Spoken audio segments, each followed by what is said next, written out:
Hi, I'm David Fetter, Executive Editor Technical for the Prepared Foods Network, and welcome to a Prepared Foods special presentation on trends in food and beverage product development. Today, we're visiting with my very good friend, Dr. Keith Ayoob. He's the Associate Professor Emeritus of Pediatrics at the Albert Einstein College of Medicine in New York. He's also the author and curator of the EdibleRx newsletter, which is a perfect newsletter title for discussing today's topic, which is food as medicine. Hi, Keith. Thanks for joining us today. Thank you very much. But let's get serious. Dr. Ayoob, what is the difference between a food that's healthy for you and food as medicine? Well, I think food that supports health conditions. For example, if you happen to need more fiber in your diet, or if you need more potassium, calcium, and vitamin D for osteoporosis come to mind. Those are kinds of foods that would be, not only healthy for you, but also might serve a therapeutic, purpose. And that's actually those ones I mentioned: potassium, fiber, calcium, and vitamin D. Are noted by the dietary guidelines for Americans as nutrients of concern. Why? Because at least 50% of the population doesn't get as much as they're supposed to of those those nutrients. But then there's the whole probiotic issue. Where is that medicine? Well, it depends on what your particular condition is. Now, even with somebody with potassium, well, half the population isn't getting enough of it. It is, high potassium foods are recommended for people who might be on diuretics or might have hypertension, et cetera. So, we all hear about bananas and orange juice. What we don't hear a lot about is other foods with a lot of potassium. Nobody thinks of a high potassium food as milk or potatoes, but they are. It's actually loaded with, glass of milk is, rivaling a banana or an orange juice for potassium content. Nobody thinks of that. So there are ways to balance out your diet, but, even so many people are lacking the nutrients that they need. I always want to think the food is medicine, slogan, so to speak, I think kind of gets interpreted as food instead of medicine. And I think it ought to be more like food is a part of medicine. Ooh. So we don't do an either or, and you don't have to be in one camp or another. There's a combination that might work better. I like that. Food is a part of medicine. So yeah, from what you were saying, it sounds like there's a lot of dovetailing between better for you product and food that's actually addressing a specific disease dysfunction, or as you mentioned, lack in the diet. And it sounds like overall we're speaking specifically of proven bioactive ingredients. Right. And that's true, but there also are, consumers are tuned into this, and consumer surveys have found that up to 3 out of 4 people are actually really interested in bioactives, and about half of those are willing to pony up more money for those products containing bioactives. So if you're, so for our listeners, people are really, consumers are very tuned in. They want, they want a shortcut. They want, everybody's looking for a miracle cure. This isn't not going to be that, but people want to have something that they think might give them an edge health-wise. And some examples that examples would be like phenolic compounds, and those those would be your carotenoids and the terpenoids, et cetera, and polyphenols, my gosh, and all kinds of other nitrogen containing components, and those sources of those, just natural sources, would be things like your fruits and vegetables and grains, and also spices. In addition to those foods I just mentioned, those categories, there are also sort of what you might call derived foods, or a beverage. So something like tea, which is you get tea from an infusion of something, olive oil, juices, or wine. It's Valentine's Day, so we're coming up on chocolate, yes, even beer. Phenolic compounds go even further. I mean, you break those down into categories. You could have the polyphenols. You have like flavonoids and non-flavonoids and phenolic acids. And it gets really complicated. Food science can be really, really complex. The largest, well, I would think polyphenols, for example, exert have been found to exert a number of different benefits because they have antioxidant and anti-inflammatory properties, and they can help prevent, lipid oxidation and do, be anti-cancer, and they're basically, how would you say, plant compounds that help fight diseases or prevent diseases, and that lowers risk. I think I see where you're going, because when food as medicine first came out as a term, when the concept hit the mainstream, it seemed to mean more of the product that was meant to address a certain disease or condition, and those are out there. Those products are out there. As you said, osteoporosis, you mentioned, Right. diabetes is a good example. And then those, ones that are meant to protect and prevent the immune building or supporting ones. So yeah, let's jump back to that difference between medicinal food, meant to address a condition, and then one for preventing a condition from arising. Sure. Yeah, a medicinal food. Well, I think the term medicinal food isn't really formally defined, at least not to my knowledge. And I would really caution manufacturers about labeling any product that way. That's going to be a red flag. But any healthy food, first of all, is going to be preventive if it's nutrient rich and it's used to meet needs. By the way, I like the term nutrient rich rather than nutrient dense, because I think everybody wants to be rich, nobody wants to be dense. But I'm completely overruled by that, because in the media, everybody uses the term nutrient dense. But I think medicinal, Anymore. I like your approach. I think medicinal foods are ones that help specific conditions. So I mentioned, bananas for hypertension, for example, but that's a natural food, not a manufactured one. But think of nutraceuticals for example, when you can't eat regular food, you can have a liquid that is complete nutrition, maybe not intended for long-term use, but it might help get you over a rough patch so that you don't lose nutrients and lose protein, et cetera. And now nutraceuticals, which used to have their place inside hospitals only, are really mainstreamed, and they're advertised for, everything from, people, both adults and kids, who might be picky eaters, or they're convenient meal replacements, et cetera. But nutrition evolves as well. So if a manufacturer really needs to be aware that what might seem ideal today might be less so down the road. And that is good that it's that we are starting to see a lot more what you say, fine tuning, and that comes down to the difference between products designed to address a disease or condition, versus to prevent. And we were talking earlier about there in the 1960s, starting in the 60s, just a wealth of foods and beverages designed specifically for persons with diabetes. This is where I think nutrition the nutrition science has evolved, because what we used to think was a be all and end all, like for diabetics, starts to get closer scrutiny. Now, I think diabetics have a rough go. I really do. And I think products that help them get through and make their lives, yes, you could take all the sugar out of the diet, but is that going to really make a happier person? What's their quality of life?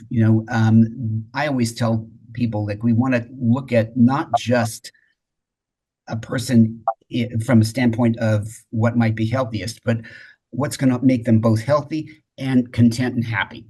Well, and and compliant and because compliant. yeah, a medicinal food or a better for your food is going to be anything unless it tastes good, and that's really it. The good thing about for persons with diabetes and persons wanting lower sugar is we've been very lucky in recent developments and in sweeteners where we've got product ingredients like allulose and tagatose that can drop the calories and yet have the same function and flavor as sucrose or fructose. Actually, when stevia first came out, um, it was people would say, and this has been out years ago, but oh, it tastes like licorice. Well, okay, but you've got about 40 to over 50 different sweet compounds in the stevia leaf, and some of them have other flavor components too in them, but some of them are just sweet. We've seen that with Reb D and Reb M, which seem to Yeah. have the purest sweet taste. So now they're able to isolate that both from the leaf and use the leaf to also sort of cultivate that. So that you really just get that sweet taste. You can, fermentation tanks and God knows all the different processes there. So you really get that.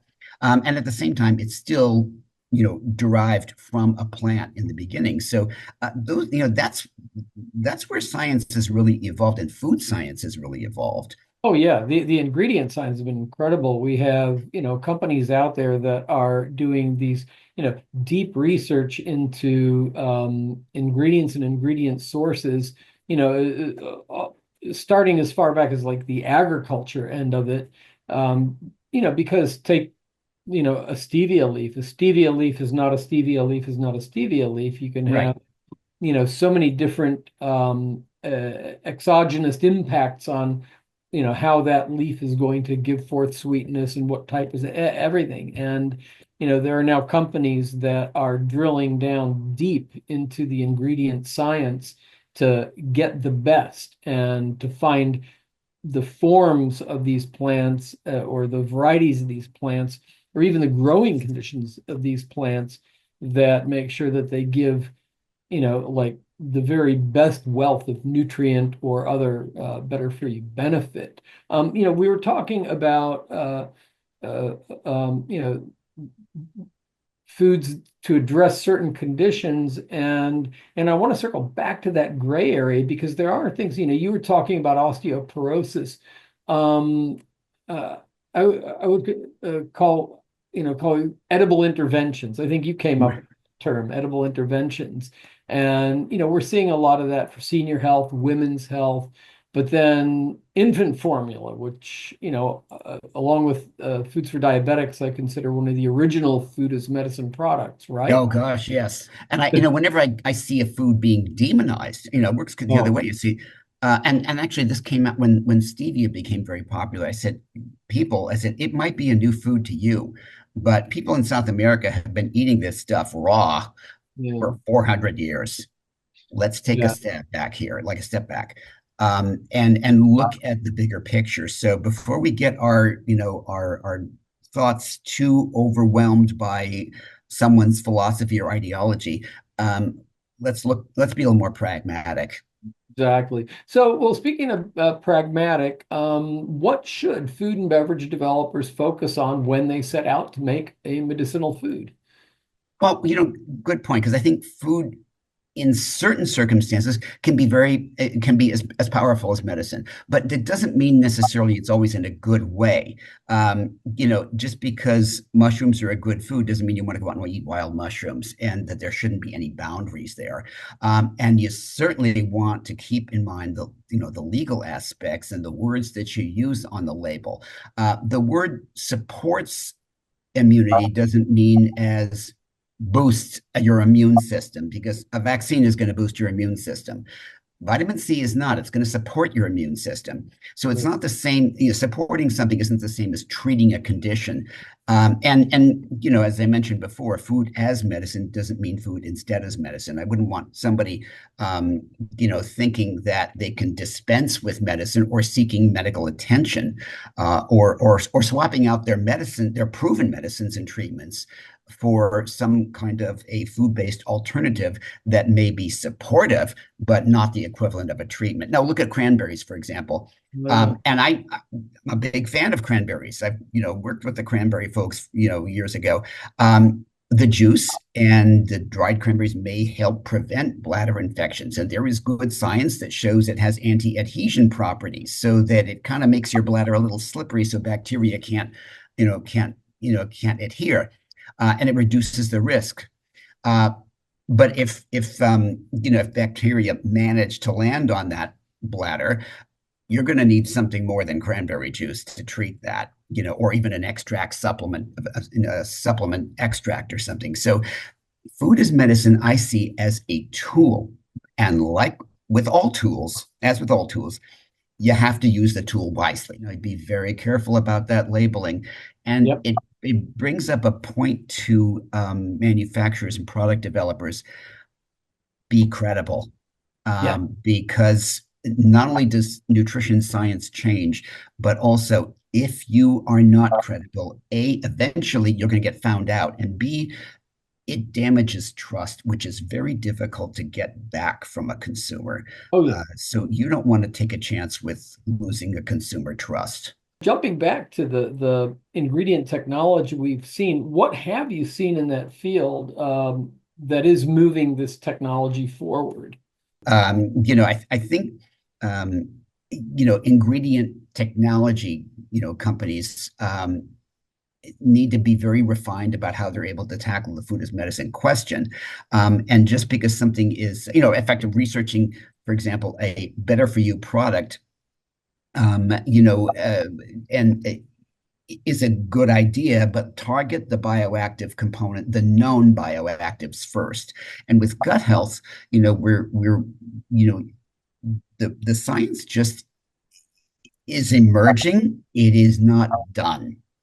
And unfortunately, there are a lot of people that would benefit from better gut health. I always tell people, at least once you check with your doctor, let's take a look at diet and see where we can go. Now, there are prebiotics, probiotics, postbiotics, and there's a lot that can be done that consumers can do to help themselves.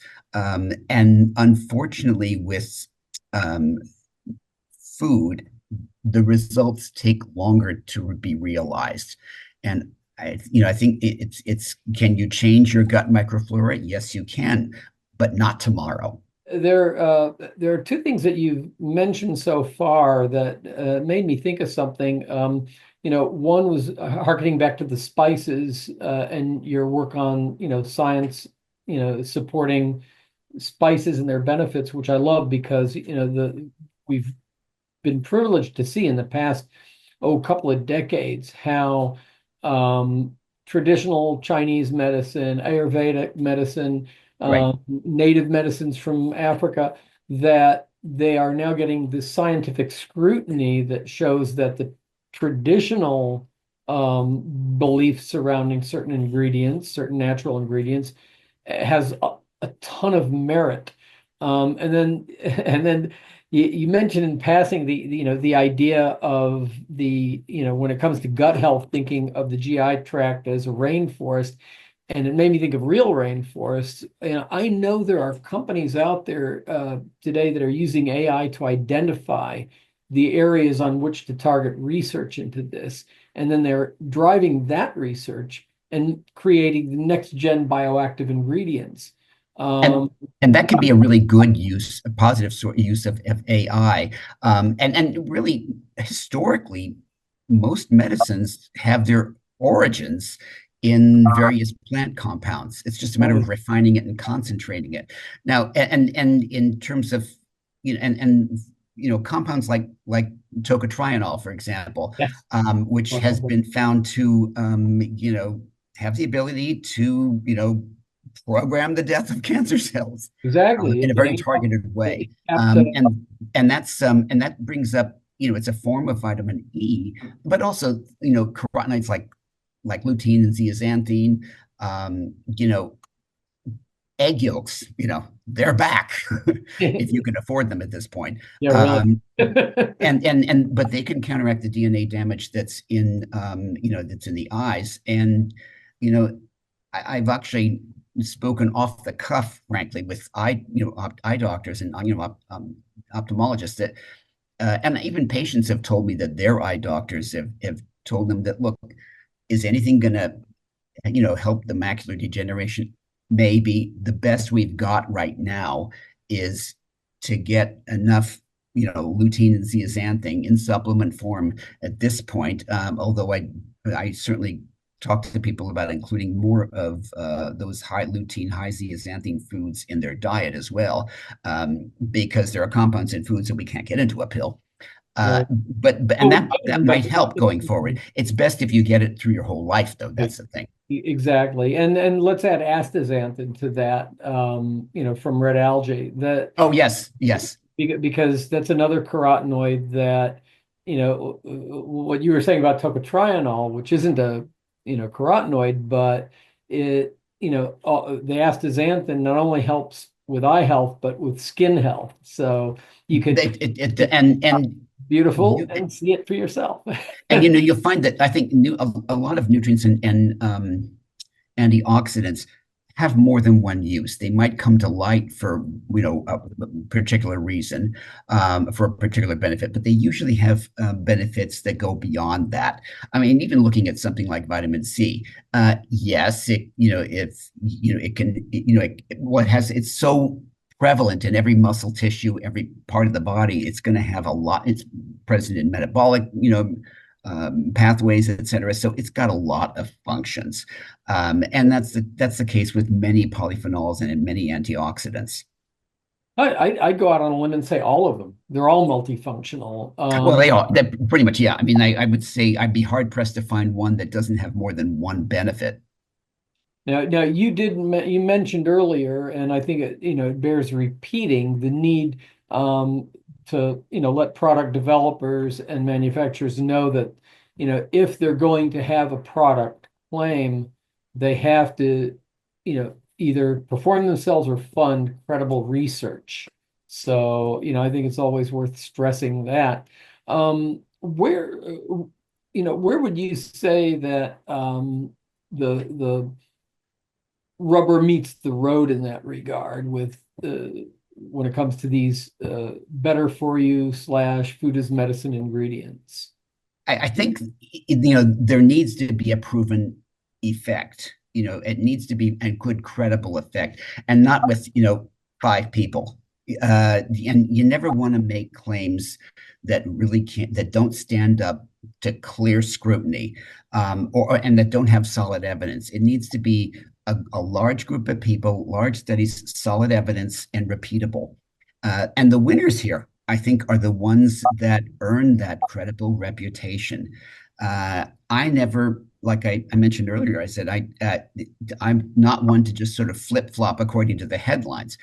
But if I see credible evidence, I have to say, look, if this doesn't work for you, you've got to get over it, guy, because the credible evidence shows this. And I'll change my position on a health issue, like I did with, the introduction of, potentially allergenic foods to what might be high risk infants. You want to do that as early as possible, not as late as possible, which is what we used to say. And we used to say people with, diverticulitis should stay away from fiber. Well, in the acute stage, yes, but this year. And now it's like, no, we want a diet style that is gearing to gradually increasing fiber in the diet. So, and it seems to have much better results. So things do change, and we have to be clear about that. Because that's doing our job. I think also product developers have the advantage now to become a lot more refined in how they're able to tackle the whole food as medicine question when they are, developing a new product. Their input can now come from a lot of different, avenues. And they can even examine different crops or ingredient sources, different cultivars of a particular plant, like with stevia, for example, to find out which one's providing more of one particular ingredient or that has a better nutraceutical profile. So there are a lot more options. And frankly, food technologists today have, I think, a lot more to do, a lot more advantages, but also just a lot more to do. And funding that research is going to be necessary.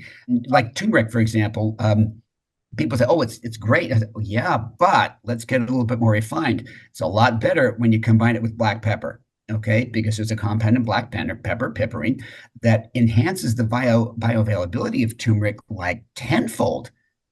That's big Yeah. just by putting some pepper in there. So when somebody And says, and even now when I see like a golden latte, I thought, where's the pepper? But instead of a golden latte, for a product manufacturer, it's like, I think I'm gonna opt for a global cuisine, South Asian, recipe formulation that will have turmeric and black pepper in it, a nice curry chicken dish or a nice I curry. know, and absolutely, and it's and I think if you're developing a food product for consumers, it's like if you're putting turmeric in there, you have to put black pepper in there. Figure out a way to do that because it's gonna make that turmeric matter more, Exactly. and I Exactly. think people are also a little bit more receptive to that now because people are eating so internationally.